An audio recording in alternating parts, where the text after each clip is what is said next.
आज के प्रेस वार्ता में आए हुए सभी पत्रकार बंधुओं का हार्दिक अभिनंदन और स्वागत है। आज को हम दिखलाना चाहेंगे, ये सर्टिफिकेट देख लीजिए।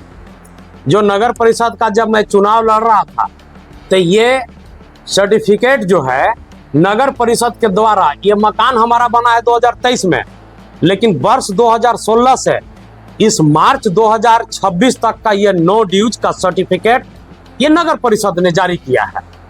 तब मैं चुनाव लड़ा। दूसरा बात, ये मकान जो देख रहे हैं जहां पर बैठे हैं, ये मकान मेरा खतियानी जमीन का है और 2018 का खतियान मेरे पास मौजूद है।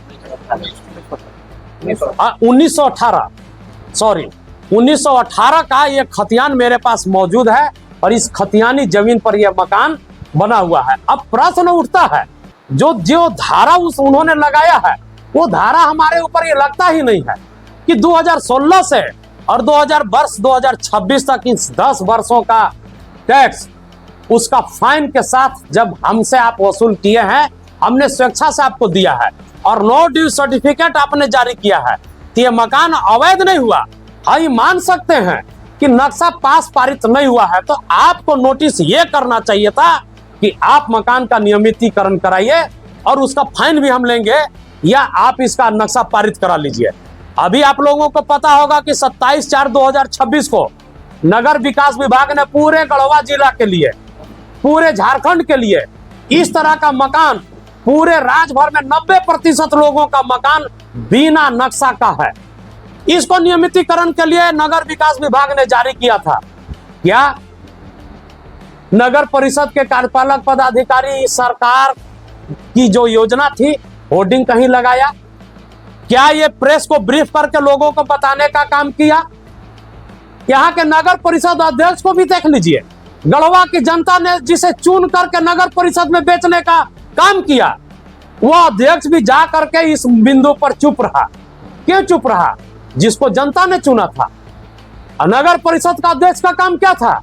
वार्ड बाय वार्ड सभी वार्ड पार्षदों को, मैं मोबाइल पे भी कई वार्ड पार्षदों से बात किया, उनका मेरे मोबाइल में भी बात करने का जिक्र है, ऑन रिकॉर्ड है। वार्ड पार्षद को भी इस विषय में जानकारी नहीं है। यानी कि बहुत बड़ा स्कैम चल रहा है। हमने एक पोस्ट भी पहले डाला था जब मैं रांची में था, ये सारा विषय को हमको जब जानकारी हुई तो हमने डाला कि बाहरी पैमाने पर नगर परिषद में बहुत बड़ा स्कैम चल रहा है। स्कैम क्या है? नगर विकास विभाग ने जो नियमितीकरण का चिट्ठी निकाला, ये सब इन लोग गौन करके रखा, किसी को बताया नहीं। आप पत्रकार बंधु इतने लोग मौजूद हैं, अगर आपको पता है तो आप बताइए कि अगर इसके बारे में आपको जानकारी है। किसी को जानकारी नगर परिषद ने नहीं दिया, यहीं से स्कैम शुरुआत होता है। किसी को नहीं दिया, नियमितीकरण मकान नहीं हुआ। अब ये 20 लोगों को चुन करके नोटिस तैयार करते हैं कार्यपालक पदाधिकारी। 20 लोगों को, एक बार में 20 लोगों का नोटिस बनेगा। हर किसी के नाम से देखेंगे, किसी का मकान है, नोटिस बना है, उनको नोटिस भेज दिए, नहीं मिले तो उनके घर में साट दिए। और लिखते क्या है? 24 घंटा में आप पेपर दिखाइए, नहीं तो आपका मकान ध्वस्त कर दिया जाएगा। ये डर के मामले में यहाँ की जनता डर जा रही है और आनंद फानंद में कार्यालय में दौड़ लगाते हैं। वैसे लोगों से लाख नहीं 2-2 लाख रुपए कार्यपालक पदाधिकारी वसूलने का काम यहाँ पर चल रहा है। यही बड़ा स्कैम है। और नगर परिषद अध्यक्ष हो चाहे उपाध्यक्ष हो, ये सब मुंह बंद कर करके चुप है। आप देखिए, मैं उदाहरण के लिए कहता हूँ, बिल्कुल है, हो सकता है। आप देख लीजिए उनका सोशल मीडिया उठा करके, वो बाथरूम करने जाते हैं तो सोशल मीडिया पर वीडियो, खाते हैं तो वीडियो, किसी को हाथ में मिला के बधाई देते हैं तो वीडियो, किसी को केक खिला रहे हैं तब वीडियो, ऑफिस में बैठ करके गाना वाना लगा करके तब वीडियो, रोड पर गाड़ी पर बैठ करके वीडियो। क्या उन्होंने गढ़वा में मकान को जो नक्शा पास नहीं है उसका नियमितीकरण के लिए एक वीडियो अपलोड किए हैं क्या अध्यक्ष बताएं? पिछले जब से 60 दिन का समय था, 60 दिन समाप्त हो गया।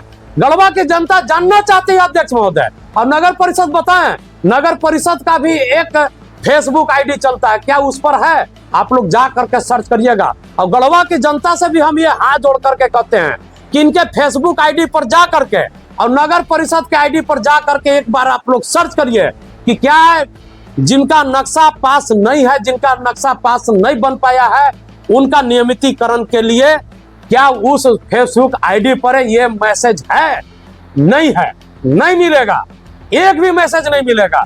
मैं दावे के साथ कह सकता हूं। इसलिए कहते हैं कि भारी पैमाने पर नगर परिषद में बड़ा स्कैम चल रहा है।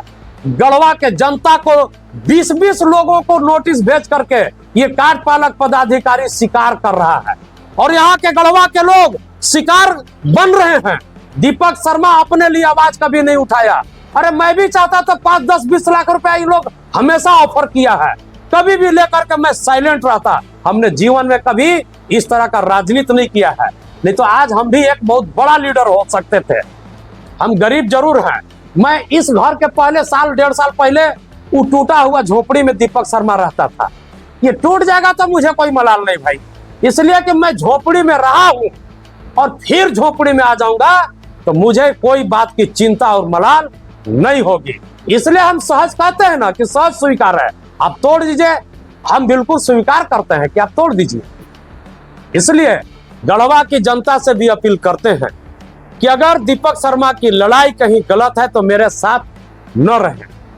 हमने वोट की राजनीति कभी नहीं किया। अगर वोट की राजनीति करता तो स्कूल का मुद्दा नहीं उठाता। हम ये नहीं जानते हैं कि दीपक शर्मा के पक्ष में 35 लोग आए कि नहीं आए, ये मुझे नहीं पता, लेकिन पूरे जिले में 350 स्कूल है। 350 लोग दीपक शर्मा का विरोध में आज 350 लोग खड़ा है, ये मैं जानता हूं। मैं तो कह रहा हूं कि मैं वोट की राजनीति नहीं करता। अगर करता तो ये सारा सिस्टम पर आज हम नहीं झेलते। आपने पता कि पहले भी हमको गोली मारने का भी धमकी मिला। बहुत सारा प्रक्रिया है, अभी बहुत कुछ आने वाला है नगर परिषद का, अभी इंतजार कीजिए। ये दीपक शर्मा है, वाइट पार्टी है, हर दम पर एकदम न्याय गढ़वा के लोगों को दिला करके अगर नहीं दम लिए तो फिर क्या, हम प्राण की आहुति देने के लिए दीपक शर्मा तैयार है।